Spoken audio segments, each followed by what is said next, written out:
Já, komið sæl. Það eru reynsluboltar konur hérna við borðið með mér. Það eru Karl Garðarsson, fyrrum fréttastjóri Stöð 2, Guðmundur Þórnar Ragnarsson, fyrrum formaður vélstjóra málmtæknimanna og Steingerður Steinarsdóttir sem ekkert fyrrverandi eitthvað náttúrulega, en núverandi ritstjóri á liðu núna.is. Já. Það er komið í öll sælablessuð. Takk. Herriðu, Karl, að því að við erum nú með þig hérna og tenging þín við Úkraínu, þessar nýjustu vendingar þar eru ekki beint svona uppörvandi fyrir Úkraínu. Nei, þetta mjög slæmt fyrir Úkraínu og staðan mjög erfið í dag og það er vanséð hvernig menn ætla að leysa úr þessu. Þessi útspil hjá Trump síðustu daga og síðustu vikur hafi þess eðlis að það er búið að stilla Úkraínumennum algjörlega fyrir vegg og það er með ólíkindum hvernig Trump hefur spilað frá sér og gefið frá sér öll bestu spilin sem hann hafði á hendi til þess að fara í samningaviðræður við Rússa. Já. Hvernig þá? Já, hann hefur gefið það frá sér, hann hefur þegar sagt að Úkraínumenn sé ekki að fara að ganga í NATO. Þeir munu líklega missa náttúrulega allt það sem hafa mist yfir til Rússa.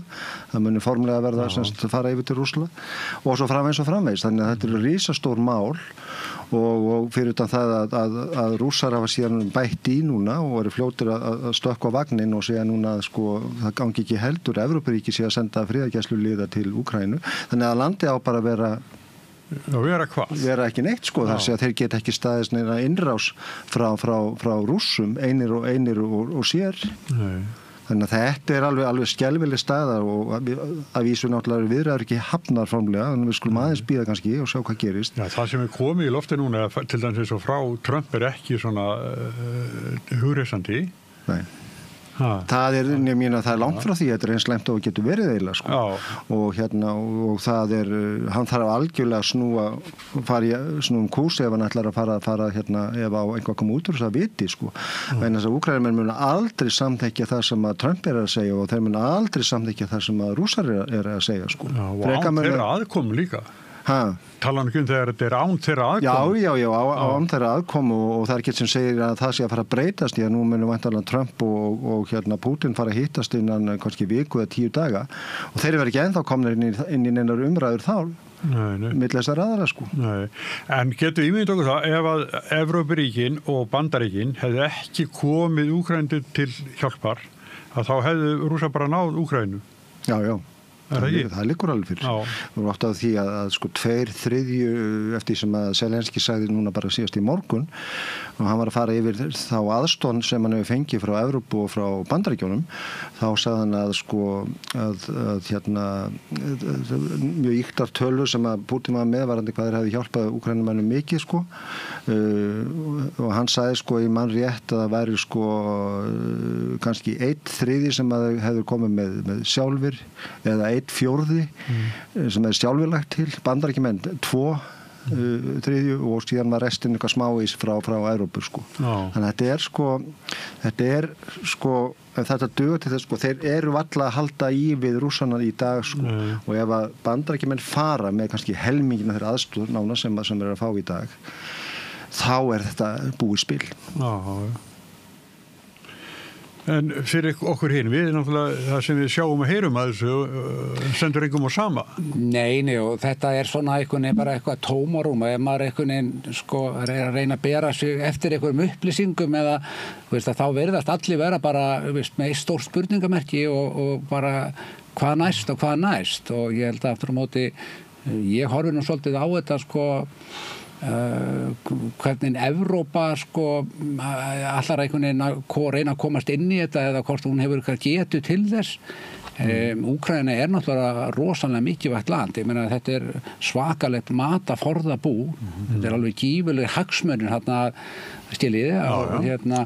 þannig ég það er eiginlega það sem maður er mestar áhyggjur af maður hefur náttúrulega ekki nógu þekkingu í þessu en ég tek alveg undir sem hann að segja það er bara, menn eru bara í uppnámi og bara hvað næst og við erum náttúrulega að sjá það síðan Trump tók við að ég meina við getum bara búist við öllu hvað á morgun þetta er bara rússibana reið bara að vera síðan hann kom til valda og ég svona velti fyrir mig svona, ég er svolítið mikla áhyggjur að þessu að kannski verður þetta bara þannig að hann mun bara gera þetta, ég meina, Biden var náttúrulega undan honum en maður hefur svona hort á sambandi við þetta ástand sem er búin að vera í Palestínu, við erum búin að horfa bara á heilt samfélag lagt í rúst, drepa hann að 20.000 manna og það er enginn sem getur stoppað það því að Bandaríkjamenn er bara búin að blessa það eða styðja Ísrael og hver sem er vondikallin og góðukallin í því að þá svona veltir maður sér fyrir sig og ég er svona svolítið að hugsa þetta og leggja þetta saman á þess að ég hafi nú mikla kunnátt í þessum utanríkismálum en maður hefur svolítið áhyggjur að því sko að þarna verður bara tveir sem leika þetta og stjórna þessu menn Ísrael og Bandaríkjamenn eru búin að stjórna öllu þarna og gera bara það sem vilja og verður eitthvað öðruvísi þar ég meina skelfilegum afleiðingum og þá horfir maður á þessa ég meina svo er náttúrulega annað líka efnahagur margra að landa í Evrópu er ekkert allt og glæsilegur, menn eru með alls konar vandamál heima fyrir og þakka fyrir að sitja í embætti sko, næstu kosningar eða eitthvað sko, þannig að þetta er einhvern veginn allt svoðalega shaky, svona fyrirgæði að sletta þetta, en svona einhvern veginn horfir maður á þetta maður er að reyna að sækja sér upplýsingar en það virðist vera alveg sem að hvað menn þykjast nú vera miklir eða eru miklir sérfræðingur að það standa allir bara að gapa sko. Heimur versnandi fer. Já, það er nefnilega það sem er svo hættulegt í þessu sko, það má ekki gleyma því að ef að Rússar komast upp með þetta og Ísraelsmenn eru þegar búnir að komast upp með þetta þá horfumst við í augu við veröld þar sem að menn geta bara brotið alþjóðalög þeir geta brotið mannréttindi miskunnalaust án þess að það komi neinar afleiðingar og hvar stöndum við þá? Við stofnuðum Sameinuðu þjóðirnar til þess að reyna að koma í veg fyrir þetta, til þess að reyna að vernda fólk og til þess að reyna að byggja upp einhvers konar heim þar sem að fólk gæti lifað í öryggi og friði og það bara farið út gluggann. Ef að Trump tekst að gera það sem hann ætlar að gera núna, afhenda Rússum á silfurfati það sem að þeir ætluðu sér í upphafi með innrás sem er gerð í trássi við öll alþjóðalög og alla reglur. Já, þetta er ekki burðugt. En Úkrænufólk hefur vantilega miklar áhyggjur. Þú náttúrulega giftu konu Úkrænu. Já, það er gríðarlega miklar áhyggjur á stöðum mála og það er mikil reiði þar líka. Það er mikil reið út í Bandaríkinu núna þessu dagana. Sem er flossað upp núna bara undan. Já, og líka reið út í Evrópubúa sko, fyrir hvað hafa verið seinir að taka við sér og þeir telja sig bara hafa verið svikna sko og þetta sé bara, þú veist, allt sem hafa lagt. Þið voru áttökur á því sko, þetta er land þar sem að sko það er ekki alla til svo fjölskylda sem er ekki mistekun í þessu stríði sko. Og það er alltaf til svo fjölskylda í Úkraínu sem að þekkir ekki það að þurfa að bera eitthvað til grafar sem hefur látist í þessu stríði og þannig að þetta er óbáslega nálægt og að hugsa til þess og eins og er alltaf sagt við mann sko, Úkraínumenn segja alltaf til hvers voru við að fórna öllum þessu unga fólki sem er búið að láta lífið í þessu ef við fáum ekkert, ef við töpum öllu síðan til viðbótar. Hvað vorum við að gera og til hvers vorum við að þessu? Og þetta er svona spurningar sem að fær mjög mikið í Úkraínu sko, frá þeim við segja bara, ef það á taka þetta síðan allt frá okkur, við fáum ekkert og Rússar koma hérna inn og hvað mun Rússar gera þið fara inn? Ég skal segja hvað það muni gera. Þeir muni fyrst alveg taka þessi hér og náttúrulega sem verður lofað. Síðan muni þeir undirbúa nota næstu 2-3 ári að undirbúa herinn fyrir frekari árásir. Þeir munu ráðast inn í Moldavíu sem er rétt bara eins og í suðurhluta Úkraínu. Það er auðvelt að fara þangað inn og ná því. Það er lítið viðspyrnu þar. Síðan er Eystrasaltslöndin sem eru viðkvæm og síðan Pólverjar sko. En þó að Pólverjar sé náttúrulega reyndar með sko miklu sterkari varnir heldur en hina þjóðirnar. Hefur bætt í. Já, en síðan munu líka hefjast mikla sko ef að Rússar ná sínu fram. Það segjum bara að þeir myndu ná stærri hluta af Úkraínu sem mun þá gerast öllu óbreyttu ef Trump og Putin ná sínu fram. Þá munu hefjast mikla hreinsanir í Úkraínu. Andstæðingar Rússa, þeir verða bara teknir og þeir verða bara fjarlægðir og þeir verða teknir að lífa og svo framvegis. Þetta gildir stjórnmálamenn, þetta gildir fjölmiðlamenn, þetta gildir alls konar fólk úr öllum stéttum. Þarna það eru hreinsanir þarna svo mikla sem hafa ekki orðið síðan í seinni heimsstyrjöld. Þannig að þetta það sem fólki óttast. Þetta það sem fólki óttast og segir bara. Þetta það sem mun gerast, það vita allir. Mynd, sko. Já. Þeir munu það sem við vilja gera, þeir vilja steypa stjórninni, þeir heimta kosningar þar vegna sem vilja að Zelenski fari frá og eða vera kosningar sem náttúrulega ekki skynsamleg vegna að þú ert með miljóna manna sem búa í öðrum löndum og enginn veit hvað einu sinni, hvernig þetta hafa kosningar, hvernig þetta fólk geta kosið og síðan þetta með kannski 1-2 milljónir, 3 milljónir sem í þessu Donbass héraði sem undir stjórn Rússa, þetta fólk ekki að fara að kjósa. Það segir sér sjálft. Þannig hvernig átt að hafa kosningar sem eru lýðræðislega kosningar. Það ekki hægt. Nei. Og þannig að þetta allt í vitleysu. Við verðum að taka upp í léttara hjálp, krakkar. Já, þetta samt mjög alvarlegt mál, sko. Ég veit að þetta heimurinn sem við lifum í. Já, heimurinn sem við lifum í og svo náttúrulega svo ég held að það mikið búið að vera mikið flótti ungu fólki frá Úkraínu til að bara losna bæði við herskildin og annað og ég held að það liggja ljóst fyrir að ef þetta fer á versta vega þá mun bara verða alls flótti þarna vestur fyrir af fólki sem eins og hann var að segja bæði til að forðast það sem það veit ekki hvað gerist en bara líka til að koma sér út úr þessu ég held nefnilega svo náttúrulega var þetta kannski sorglegt en á þessum tímabili áður en þetta stríð byrjaði að þarna þá var held ég nú svona farin að byggjast upp eitthvað svona bjartsýni hjá ungu fólki og öðru það að það fari að komast út úr þessu spillta samfélagi sem var náttúrulega búin að hrjá og ganga frá Úkraínu mjög lengi. Það er alveg rétt hjá þér. Og yfir í það að kannski að svona tengjast vesturreitir og menntun og atvinnutæki fari á annað og það er náttúrulega,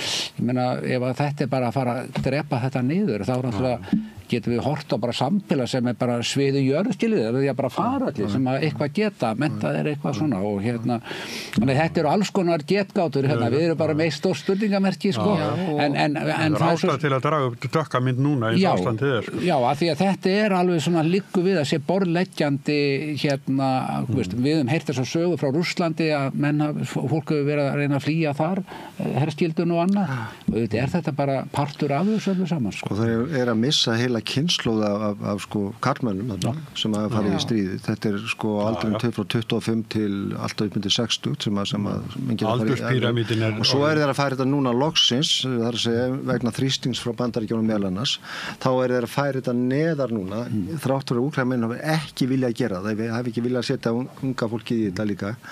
Þannig að núna voru þeir að kynna bara í síðustu viku þar að segja þeir að bjóða ungu fólki upp á að ganga í herinn, þar að segja þeir ekki skyldu til að fara í herinn en frá 18 ára aldrei getið þeir fara í herinn og þá munu þeir fá ríflegar greiðslur fyrir mjög háara úkraínska mælikvarða og það ég var að lesa sérst í gær að það væri þegar hvað svo þeir 10.000 sem hefðu þegar skráð sig það var bara pening, bara fátækt fólk sem að vanta peninga og það skráð sig og við erum náttúrulega með þessi dæmi menn það er nú ekki nú að 30 ára cirka sem að Bosníustríði var þarna og alla þessa hörmungar þar, menn það voru 2 milljónir manna sem þurftu að flýja þar 1 milljón fór, við meðan annars fengum þetta fólkinga síðan er þarna misjætt ástand bara eftir hvernig það Bosníu herstingarna, hún er búin að vera stöðnuð í 30 ár skiljið, að það er bara þannig stjórnun á því landi að þannig að þetta er bara fyrir framan okkur afleiðingarnar af alls konar svona bulli sko.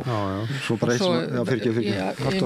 við bara verðum líka að horfa á það sko eins og til dæmis fyrir Ísland bara hvað gerist ef að NATO klofnar í þessu máli því að ég get ekki séð fyrir mér að NATO-ríkin verði fylgjandi þeirri stefnu sem Trump er að taka og að þeir geti sætt sig við að ganga að gengi verða samningaborðinu þannig að það verði fallist á allar kröfur Pútins og ef að Evrópuríkin standa á móti Bandaríkjunum í NATO er þá það hernaðarbandalag ekki sprungið og bara búið. Jú, það er góð spurning og reyndar Trump náttúrulega ekki kjörinn nema til 4 ára sko en gleymum því ekki, kannski kemur einhver breytinga á stefnu Bandaríkjanna eftir einhver ár en það er alveg rétt þetta er náttúrulega stór spurningamerki bara sko munu Bandaríkjaman yfirleitt styðja Evrópabúa ef það kemur til átaka innan Evrópa í ljósi þess hvernig ætla að haga sig í þessu. Akkúrat. Ég er ekki viss. En 4 ár er nefnilega svolítið langur tími sko. Já. Þetta er svona brotlegt allt saman. Þetta er líka að byrja bara, þetta er bara fyrsti mánuður sem er búinn. Já, ég segi það, þetta er 4 ár, mjög langur tími. Sko. Nákvæmlega. Svo er talar líka, sennilega alveg ekki í gríni að ná Grænland undir sig, Bandaríkin. Þar eru við bara skamt undan, sko. Já, en ég svona sé ekki alveg ennþá hvaða áhuga hann ætti að hafa á Íslandi.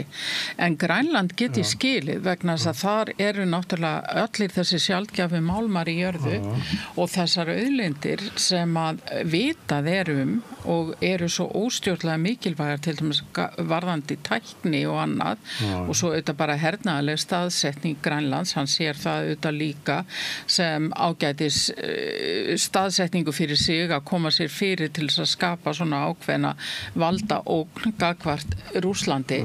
En ég held að stór partur af þessu sé einmitt þetta að hinga til hafa grænlendingar staðið á móti því að það verði nýtjað stór hluti af þessum auðlindum sem þeir eiga í jörðu á aðalega af umhverfisástæðum og ég held að Trump sé bara maður sem að virðir ekkert slíkt og þess vegna er þetta mjög freistandi í hans Ég ætla að segja ef hann ætlar að fara í Grænland með einhverjum hasar þá er nærliggjandi hestuð á Miðnesheiði. Já, einmitt.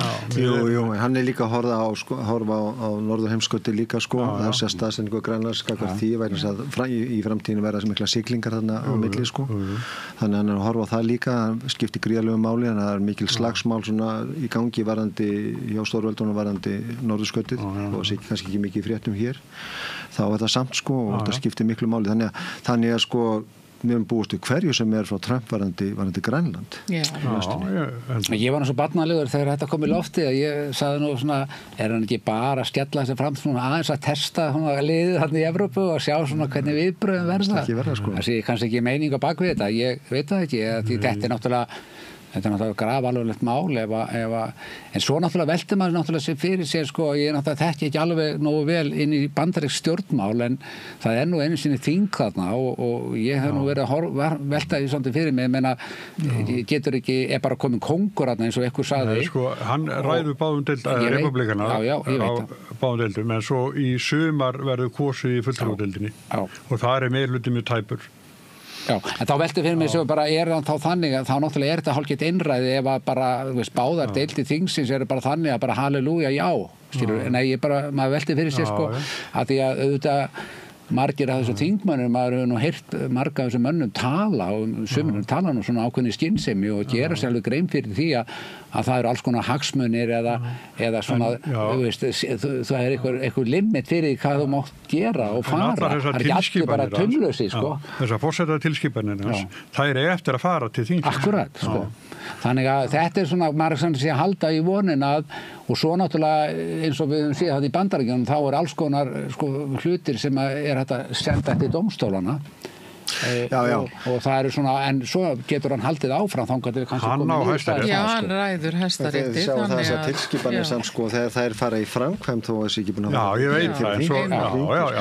Það er málið Og hann er náttúrulega þegar búin að reka fleiri tugi og hundruði manna sem að störfuðu að mannréttindamálum og ýmis konar jafnréttismálum innan stjórnkerfisins og þetta er náttúrulega hlutir sem verður ekki teknir tilbaka svona. Og við sáum það nú best þegar hann setti börn í búr á landamæri Mexíkó og Bandaríkjanna að þegar hann bakkar síðan með þetta að það eru 100 barna sem enn þann dag í dag hafa ekki ratað heim til sín og hafa aldrei fundist foreldrarnir eða annað. Þannig að það er aldrei neitt auðvelt að taka tilbaka svona aðgerðir og sérstaklega á þessari stærðagráðu. Nei. Nú róum við á heima mitt ég er svolítið vonbrigður með hvað tekur langa tíma að mynda nýjan meirihluta í Reykjavík. Er ég einn það? Nei, ég er ekki hissa á því. Þú ert með svo marga flokka, ég meina þetta er ekkit auðvelt. Já, þannig að fólk sem búið að sitja í rauninni. Jú, þú ert búin að vera við hlið, sko. Já, ég er búin að sitja við hliðina en það eru þarna nokkur flokkar sem hafa unnið saman náttúrulega það sem hafa kjörtímabilinu sem kom bætast nýjir við og það er stór mál. Þú ert komið 5 eða 6 flokkar sem er á samkomulagi. Hvað er þetta mikið eftir kjörtímabilinu? 12 mánuðir, 13 mánuðir, 14 mánuðir? Já, allt í lagi. Þú veist, þetta er ekkit auðvelt. Flest af því sem er í gangi, flest af því sem skiptir máli hjá borginni akkurat hjá þessu fólki er komið í framkvæmd hjá fyrirverandi meirihluta. Þannig að þeir sem er að ganga inn núna, hvað fá þeir í sinn hlut? Já. Og það getur ekkert verið neitt mikið vegna þess að það er ekkert eftir. Þetta er stutt kjörtímabil sem er lítið eftir á kjörtímabilinu og hvað munu þeir fá? Þannig að þeir verið sáttir. Þannig ég er ekkert hissa á því að þetta sé svona svolítið flókið eiga við þetta. Nei, og sérstaklega því að svona stutt í kosninga sko, alveg rétt sem þú segir að þú þarft að reyna að ná svolítið fram eða gera einhverja breytingar og kannski það sem þú hefur verið að gaggrina mest því að hvað ætlar þú svo að fara með inn í kosningabaratuna að þú ert búin að skrifa undir að fara inn í það sem þú varst á móti þannig að þetta er nú meirinn að segja það sko að því það er svo stutt í kosninga bara undirbúningin og það allt saman. Kosningabaratu? Já, kosningabaratu. Sanna fær einhverja uppbygging á húsnæði? Já, vonandi.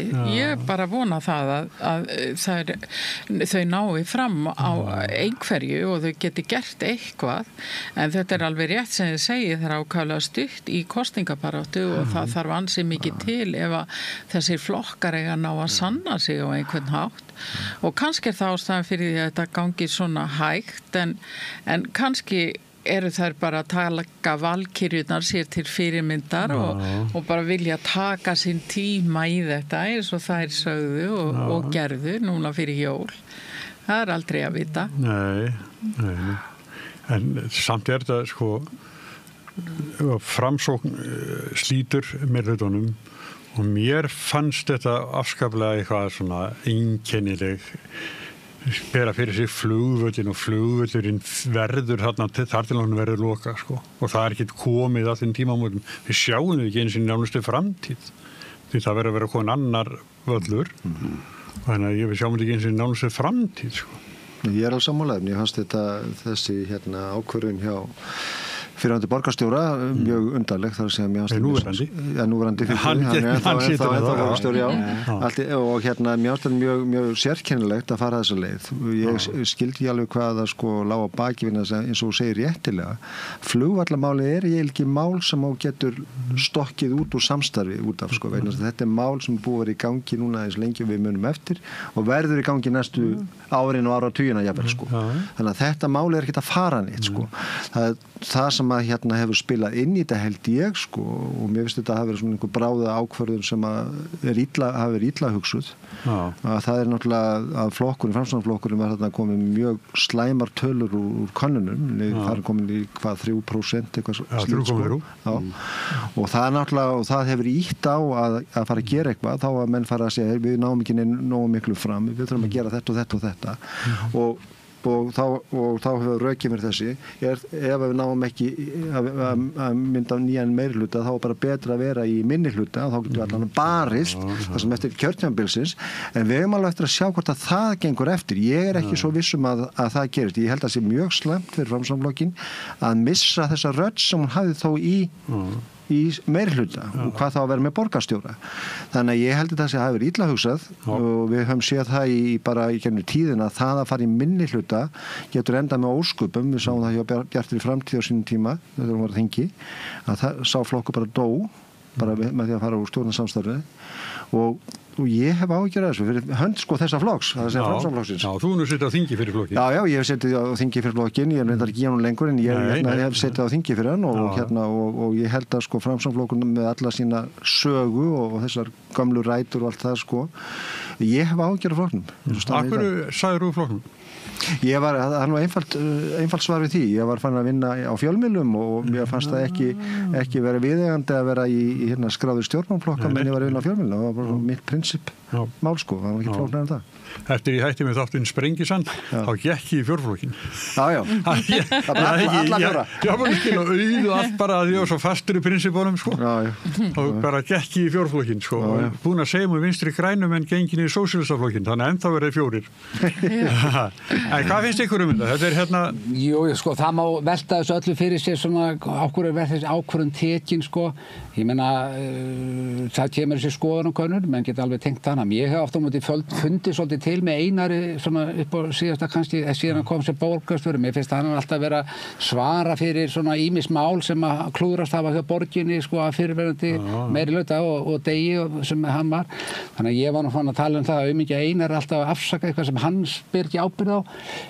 En auðvitað held ég að menn náttúrulega eins og þegar að Framsóknarflokkurinn eins og náði þessum flugi í síðustu borgarstjórnarkosningum að menn eru kannski að horfa svolítið á það. Það var náttúrulega lofað ýmsu og kannski ekki komið neinu á framfæri þannig að ég veit ekki, kannski sáu menn kannski tækifæri því að búa til nýjan flöt eða plattform til að komast inn eða hreinlega bara fara frá því svo koma svo ferskir og segja bara við náðum einhver fram og eitthvað svona. Það alls konar vangaveltur sem menn geta sagt í þessu en auðvitað það bara staðan en þetta ég held að verði nú ekkert voðalega mikið úr þessu þó að verði hægt að mynda einhver meiri hluta og setja einhvern í borgarstjórastólinn á þessum tíma sko. Það á ekki eftir að gerast á þessu stutta tíma sko.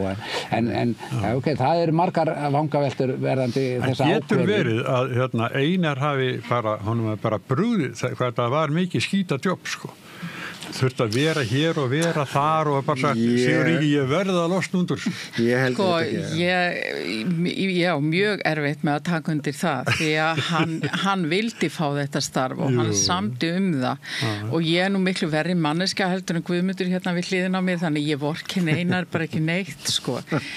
En hins vegar að þá hérna Ég berði ekki ábyrgð á þessu. Nei, einmitt, en ég held að þetta hafi verið afleikur. Ég get alveg tekið undir það sem Karl var að segja að þetta var afleikur og kannski ekki alveg hugsað til enda. En svo bara sjá, kannski fáum við einhvern magnaðan borgarstjóra sem kemur til með að breyta öllu á næstu mánuðum. En fyrir dag þetta þannig, hann fer út úr ráðhúsinu, skilar lyklunum og 18 dögum síðar allt upp í loft. Hann hafði haldið svona allskins meirihlutum gangandi árum saman. Já. En svo veit maður náttúrulega ekki þetta þetta Framsóknarflokkurinn náttúrulega í rosalegum sárum og svo kom þessi skoðanakönnun og maður hætti að getur kannski verið eitthvað allsherra plott sem á að fara að byggja upp og á að koma fram hérna ég held að það sé Nei, ég veit það ekki sko maður Það kom misráðið held ég Já, en hvað gera menn í örvæntingu sko? Jú, svo það líka En svo líka annað í þessu sko, ef þú ert að fara í samstarf með flokknum sem er búin að vera svona grónir svolítið í meiri hluta eins og Einar fór með þá þarftu náttúrulega að vera með alveg á hreinu þegar þú undirrita þau plögg sem það eru undirritið í byrjun samstarfið, hvað það stendur þar og hvernig það á að framkvæma það. Þannig að menn get ekki fara að leika þá leiki að fara til hliðar og breyta einhverju og brjóta eitthvað sem voru kannski munnlega búin að lofa. Og þetta, þú veist, þannig að nota þetta sem afsökun þeir bara hlustuðu ekkert á mig sem var einu hans afsökun þannig séð fyrir að hætti þessu. Þú veist, þá spyr maður sér, þá var þetta bara ekki neins virði þetta plagg sem þeim voruð undirritað í byrjun. Já, og svo líka þetta eins og Karl vitnaði hérna í Jón Gnarr áður en þátturinn byrjaði þar sem hann segir sko þegar ágreiningu verður þá setjast menn niður og ræða. Já, það var ég sem sagði þetta. Ég veit ekki það var ekki ég. Nei, það var ég. Já, ok. Ég vil ekki gefa því. Nei, ekki fyrirgefðu það. Ég skildi miskóta þetta. En eins og ég segja að þetta finnst mér svo skynsamleg afstaða. Og það er alltaf svolítið skrítið fyndið þegar að menn eins og Karl að tala þeir eru búin að sitja í alls konar meirihlutasamstarfi, menn eru búin að semja ótal hluti, setja niður á blað áætlanir og skipulag og fyrirheit og markmið og svo allt í einu er ekki hægt að ræða saman lengur, er ekki hægt að fara eftir hlutunum lengur og þá spyr maður sig sko, ef þú ert ekki betri samningamaður en þetta, hvað ertu þá að gera? Já, einmitt. En hver verður borgarstjóri? Ég ekki sko Sönnu. Ég hef ekki hugmynd. Ég hefði á tilfinningunni svona... Samkvæmisleikur hjá okkur núna. Já, ég kannski bara endar þetta með því að það vilja alla meira borgarstjóra, það verður bara fá einn utan komandi til að... Já, kannski það. Ég, svona, ég... Til að þurfi ekki að meta... Ég held að það verði ekki reyndar. Nei, ég bara velta fyrir mig sko, að því að ég held að það verði svolítið erfitt hjá þeim mér heyrist að daginn að það vilja allar í stólinn. Já, sko Heiða Björk hefur náttúrulega langmesta reynslu af þessum konum. Hún er búin að vera lengst í borgarstjórn og manni finnst svona fljótt á litið að hún væri augljósasti kosturinn. En verður hún ekki líka sko bara upp á sína pólitísku framtíð sko? Það skiptir hana verulega miklu máli að verða borgarstjóri. Hún hefur verið svona númer 2 bæði í stjórn Samfylkingarinnar og í borgarstjórnarflokknum. Já, en Heiða hefur líka alltaf verið svolítið mikið sko svona friðarins manneskja og allstaðar þar sem hún hefur komið fram og þegar hún hefur verið að svara fyrir einhverja hluti þá hefur mér alltaf fundist hún vera sú sem er tilbúin að biðjast afsökunar, bera klæði á vopnin og hún viðurkennir til dæmis mjög fúslega nokkru sinnum í viðtölum þegar ég hef séð hann að svara fyrir eitthvað sem upp hefur komið að mistök hafi verið gerð. Þannig að ég held kannski þetta sé ekki endilega svo stórkostlegt pólitískt skref fyrir hana af því að hún hefur sko verið dálítið í bakgrunnum fram að þessu. Já, einmitt. Og ég held einmitt að sko það væri rosalega flott fyrir hana að taka við þessu en ég held líka að þó hún væri í bakgrunnum að þá gæti hún alveg náð að vera þar verulega áhrifamikil og vinna sér mjög mikið pólitískt afl. En þá var það valkyrjurnar. Hvað er Inga Sæland, það er alveg baunað að hana hverjum degi, alveg látlust. Já, það er nú ágætt, það er nú að hafa eitthvað að lesa og skerast í fjölmiðlum. En er búið að ofgera þessu, Kalli? Við værum nú saman á ritstjórn og segja, komið nóg? Nei, mér finnst það nefndir ekki, ég sko bara hreinskilin í því sko, mér finnst það ekki, ég er svona varandi svona hluti eins og það að þykja fjármagn frá hinu opinbera sko.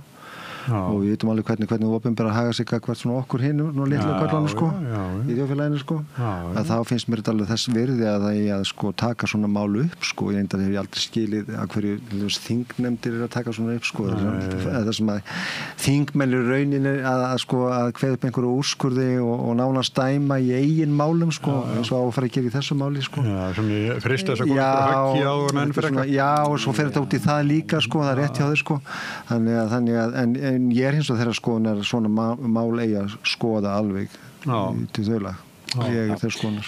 Ég hef ekki séð ennþá hvernig þeirra bókhald varandi meðferð á þessum fjármunum og síðan má ekki gleyma því að þetta mál það hljóta þurfa að sýna það. Það vantar, finnst mér Nei, myndu þau fengu viðurkenningu fyrir reikningsskil. Ég var að segja það. Já, en hvernig voru þau sko? Við hefum ekki séð hvernig þetta er sundurlega á því sko. Fór inn á skattin og... Ég fór inn á skattin og það er ekki þar sko. Nei, það er ekki þar sko. Mér var sýnt það sko.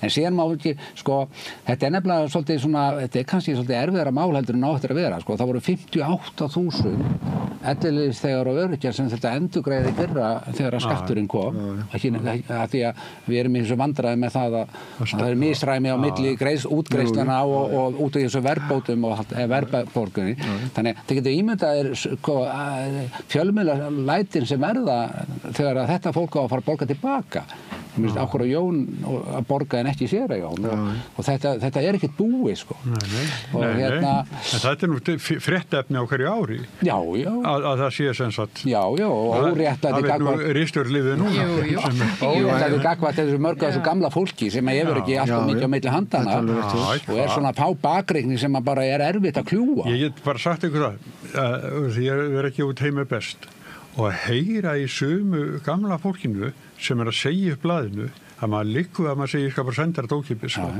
Það á bara ekki fyrir lífsnauðsynum, ekki möguleika. Svo hringdi mig konan daginn og hún var að hætta og ekki það, hún hefði ekki efnaði sjálf sér, heldur henni gert að fara á pósthúsi og sækja blaðið og í vetrafærs eins og var þá, norður á Sauðárkróki, þá það bara ekki lagt á gamalmenni sko. Nei, það er bara það en einhver þetta við heyrum mjög mikið að fólk, eldra fólk ber sig bara mjög illa. Já, og það auðvitað fólkið hennar, Ingu, þetta fólkið sem hún hefur gefið sig út fyrir að berjast fyrir, þannig að mér finnst alveg standa upp á hana að sína þann manndóm að ef að hún þarf ekki að borga tilbaka, sjá þá til þess að aðrir þurfi við það ekki heldur, en mér finnst líka með Ingu að sumt af því sem hefur orðið fréttaefni hjá henni einfallega ákveðin hvatvísi sem að hún sýnir í sumum málum og þversagnir þegar að hún og hennar fólk einhvern veginn snarsnýr við í ýmsum málum og gerir svona ýmsa hluti sem að manni finnst ákaflega vanhugsaðir þá náttúrulega ekkert við að búast en að fjölmiðla fjalli það og það bara þeirra hlutverk þannig að það það verður örugglega áfram. Anna hefði orðið mikil vonbrigði allan hvað mig var þar ef að fjölmiðlar hefði ekki tekið á þessu máli og ef þeir halda ekki áfram með þetta mál þarf þeir fá bara svör við því sem þarf að fá svör við sko. En svo gerist það merkilega að sko mokkin í þessu máli og aðrir láta þetta eiginlega kyrrt liggja. Já, sem mjög sérkennilegt finnst mér. Já, við þekkjum þetta samt sko. Af og til kemur þetta einhver fjölmiðill kemur með eitthvað. Jú, en þetta samt þess eðlis þetta mála, það ætti náttúrulega að fara á milli sko. Þetta bara þess eðlis, þetta ekki svona stakt mál sem kannski ekki, þetta hefur að gera, sko, þetta kemur svo víða inn í þjóðfélagið og bara okkar líf alls saman. Þannig að þetta ekki svona smámál, kannski smámál sem einhver athygli sem einn ábara því hann skúpar með það. Þetta ekki þannig mál sko. Og svo náttúrulega eins og umræðin búin að snúa sem að þið náttúrulega hafi kannski reynslun af að þá svona, veist, ég sammála en að þið eru reyndir í þessu að þetta bara mál sem að við á að halda áfram að fjalla en þá þetta alltaf orðið einelti og við allir þessi frasan sem þið þekkju nú vel það að það sé við að leggja veist, en þetta sé ekki svo alvarlegt mál sko og þetta eiginlega svona orðið svolítið neikvæð umræða þannig séð, auðvitað þetta frétt og það á að fjalla þetta og þau eiga að svara skilur en ekki að snúa upp í það að það sé bara að vera mokkin sig að leggja við einelti. Þetta þessi polarisir, sko, umræða á Íslandi með polarisir. Þið sjáu það bara á Facebook og allsstaðar sem eru. Þú veist, annarkvort ertu hérna og þú bara stendur með því alveg fram í rauðan dauðan og þá ertu á móti anstæðingunum og þetta ekki þar á milli, skilur. Og umræðan rosalega mikið þannig á Íslandi, alveg bara sérstaklega mikið. Við höfum versna finnst með árunum með samfélagsmiðlum og öðru slíku. Þannig að en maður alltaf jafn undrandi samt þegar þetta kemur upp sko, maður svo býtu ekki að horfa þetta bara svona á dálítið rökrétt sko, þetta eitthvað sem þarf að skoða betur eða þetta bara eitthvað sem eðlilegt?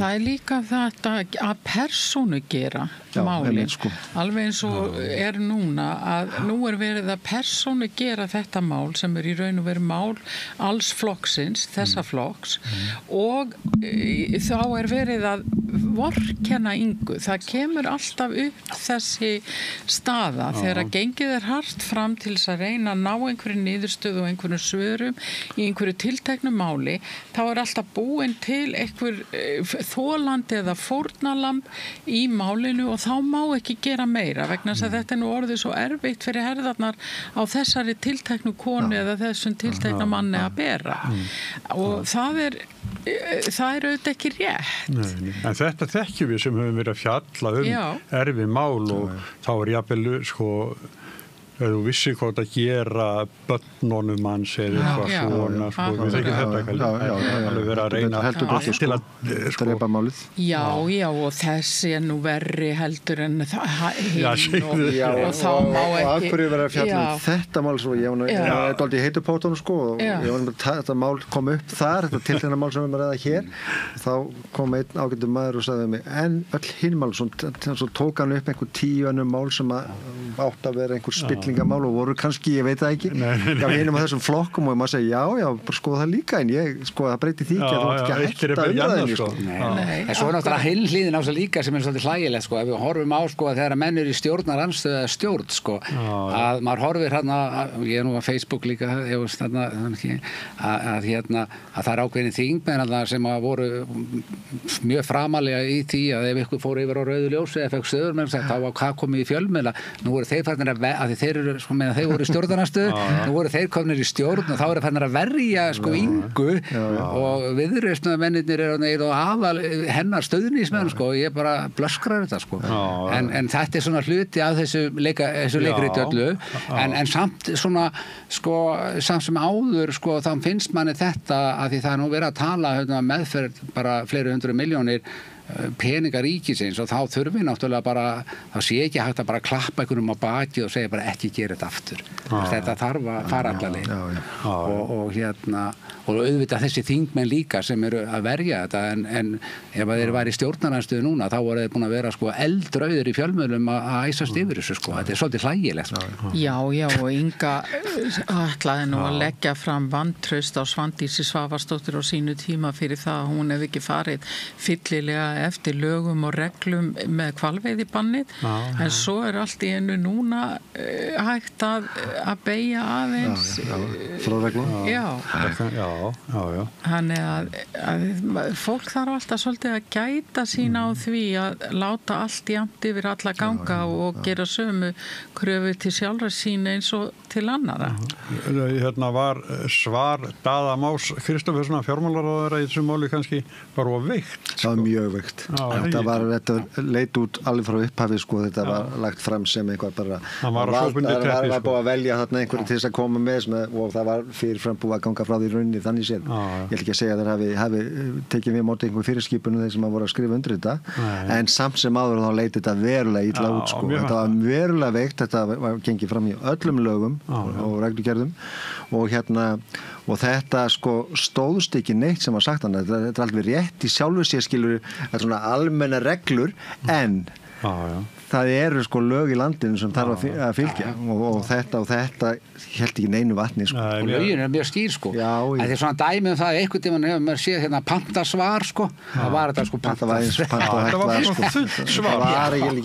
var og svo kemur, sko, svo kom hvað í gær í fjölmiðlum, sko, að skatturinn hafi látað að vita af þessu fyrir hérna hvað árið síðan og þá fóru önnur rökin af sko tveimur sem voru þarna, sko, strax farin, sko.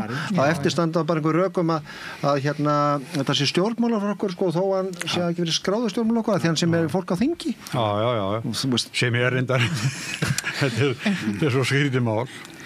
Já, það er það. Þau búið fram og þau eru þingi hvað. Já, svo er þetta kannski svolítið svona, þetta er eitthvað rosa slæmt mál fyrir ríkisstjórnina því að það er, menn leggjast að það á að fara að bæta samfélagið, auka gagnsæi og alls konar svona hluti og svo bara fyrsta verkefni er það að kæfa eitthvað spillingamál ef að gina gæsalappa, sko. Já, sko, grunnurinn í þessu líka það, sko, þú þannig með félagsamtökum, þetta er flokkur sem skáð sem félagsamtökum, hann er með heimilisfangaði Margrét heima hjá Ingu og hún var með prókúru og annað slíkt, sko. Þannig að þetta var svona bara vasabókhald, hann er séð, eins og er hjá mörgum og þarna er verið að afhenda til hennar þá í rauninni inn á reikningi sem að hún er með fyrir, sko, 100 milljóna og hvað og það er bara allt í lagi. Já, það er, sko, ekki í lagi. Og hvað er eftirlitið, hvað er, sko, jú, það getur verið einhver ásreikningur hafi farið frá þeim, hvernig lítur hann út sá ásreikningur, hversu sundurliðar er hann til dæmis þar hann getur séð í raun hver peningarnir fóru. Og fyrst er búið að skila ásreikningi og fá gott fyrir þá var bara að sína okkur hann eða ekki máli. Já, og í, sko, sundurliðan, sko. Já. Það er það sem þarf, sko. Já. Því það, maður myndi halda það ef hún væri með allt á hreinu þá væri þetta bara besta mál að koma og leggja þetta bara fram og klára máli. Já, þar með væri það búið í rauninni, sko. En það er eitthvað auðvitað meðan þetta er svona og þetta mun eins og ég segi þetta, þó svo að einhver önnur mál komi hérna upp næstu mánuði og þetta muni aðeins sjáðuna, sko, að þá mun þetta blása allt upp aftur þegar að endurgreiðslan verður krafist á þessa 20.000 Íslendinga sem að, eins og við sögðum áðan sem margir hverjir hafa kannski lítið á milli handala til þess að geta greitt þetta tilbaka og þá koma mikla tilfinningar sko. Ég held að mér ekki hérna þetta mál sko. Nei. Já, og svo bara held ég líka að við verðum alltaf að gera meiri kröfur til þeirra sem eru að starfa svona á opinberum vettvangi ákveðið siðferði og líka ákveðna ábyrgð og það allt og sjaldgæft hér á Íslandi að menn axli ábyrgð af einhverju alvöru og svona með einhverjum glans eða glæsibrag. Fáheyrt bara. Ég að leita í huganum svona og hraðflugi gegnum höfuð á mér, ég man nú getið mörgum dæmum. Það var ekki Guðmundur Árni, hann sagði þetta eitt og eitt svona. Jú, ég menna þetta að segja af sig, en ég vildi vegna þess að verið þvingar í það sko, þetta hefur komið það langt sko. Já, en Guðmundur Árni sagði það sér og held góða ræðu við það sko. Já. Þannig að það svona talið svona fyrirmynd í þessu. Og auðvitað hefur maður alltaf öfundað þetta og vonast til að einhverju tímapunkti kæmi að því, við þekkjum dæmi bara út í Danmörku og Svíþjóð líka. Ein leigubílanóta sko, sem að borgu með ráðherrakortinu, það var nóg til að fara sko. Og hér aftur á móti virðist ekki skipta neinu máli hvað og meiri sér þau ljúgur upp í opið á almenningi sko, það dugar ekki sko. Nei. Þannig að þarna fór svolítið þarna af því sem lagt var upp með að bæta samfélagið og allt upp að borði og allt þetta fallegu frasarnir. Nefnum að taka sér tak og gera það. Já, en þá bara stjórnin búin. Til of miklu úlúð. Já, eða stjórnin bara, stjórnarsamstarfin farið sko. Hún unni farin það held ég sko. Já, stjórnin ef það gerir sko, þetta fer út í það sko, þetta fer út í eitthvað mjög alvarlegt sko. Þú reynist verið alvarlegt sko. Að því eru hinnir að gera þetta eins og það Már gerði, þetta náttúrulega bara. Þú vil ekki rugga bátnum. Nei, ég má ekki rugga bátnum. Já, einmitt, ef þú ætlar að svara þá. Eða sko, almennilega ekki vera að búa til fleiri efasendir sko. Nei, en það eru lögfræðingar búin að koma fram sko, virtir lögfræðingar og skrifa bara greinar og sýnt fram á að lögin eru bara skýr eins og hann sagði hérna áðan og þannig að hérna Þannig það sko. Jæja, krakka mínir, við erum búin að sitja einn dágóða stund. Krakka mínir sko. Ágætt að heyra þetta. Einu voru við 3 að kaupa okkur pilsu í pilsuvagni í Stykkishólmi og ég segi svona, krakka, hvað vil ég á pilsunar? Og ung stelpa akkur og hún skellir lofaði sem ég fannst þetta svo fyndið að ég kallaði jafnaldra mína og mig svona krakka. Já, við verðum náttúrulega krakkar í hugum jafnaldra okkar held ég bara fram eftir allri ævi. Já, þetta svona gæla, þetta sætt svolítið. Já. Herri, ég ætla að þakka fyrir. Takk samleiðis. Steingerður, Guðmundur og Karl. Takk. Og það er augnablikslega á dagskráni en svo kemur nýr liður hér rétt á eftir. Með því að ganga í leigjendasamtökin styður þú baráttu leigjenda. Leigjendasamtökin eru fyrir öll þau sem vilja vinna að réttlæti og öryggi á húsnæðismarkaði. Leigjendasamtökin.is